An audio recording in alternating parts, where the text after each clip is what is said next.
You lie down, the lights go off, and your brain immediately starts running. The thing you said 3 years ago, the email you forgot to send, whether that person is annoyed at you, what you are doing with your life, that bill, that conversation, that decision you still have not made. You are exhausted, and yet your brain refuses to stop. For 300,000 years, this did not happen. Not because ancient humans did not have problems, they had plenty, but the specific torture of lying awake thinking about things that have not happened yet, things that might never happen, things you cannot control right now at midnight in the dark, that is almost entirely a modern invention. So what did ancient humans actually think about right before they fell asleep? The answer is stranger than you expect, and it reveals something uncomfortable about the way your brain was designed to work. First, picture where they slept. No bedroom, no door, no silence. They lay down together in a group, close enough to feel each other's warmth. The fire was still going. People around them were still talking, still moving. Children fell asleep to the sound of adult voices. There was no moment of isolation where the brain was left alone with itself in the dark.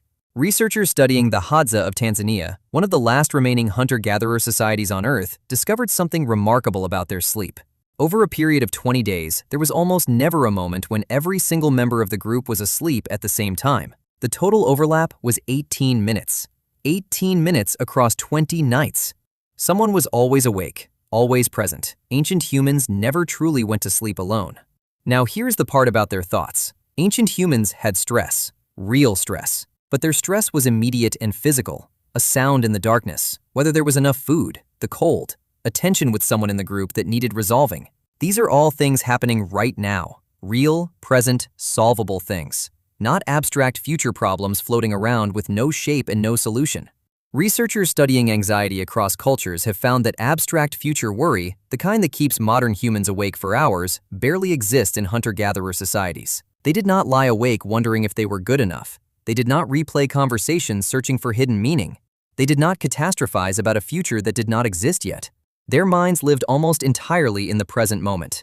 Not because they were enlightened, because their world gave them nothing else to think about.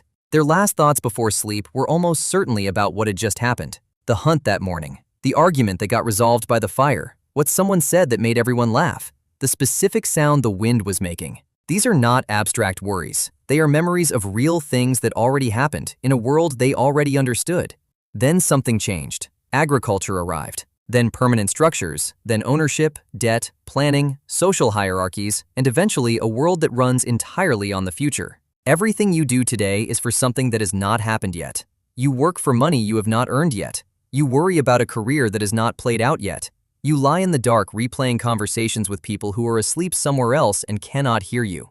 Here's the thing that researchers found most striking about hunter-gatherer sleep. They did not have a word for insomnia. Not because they never woke up in the night. They did frequently. But because lying awake was not a problem to them. They would wake up, sit with the fire, talk quietly, and drift back to sleep when they were ready. The night was not a deadline. Falling asleep was not something they could fail at. You can fail at falling asleep, and the harder you try not to, the worse it gets. Your brain did not evolve for the future. It evolved for right now, for the fire in front of you, for the people beside you, for the sounds of the night that tell you whether you are safe.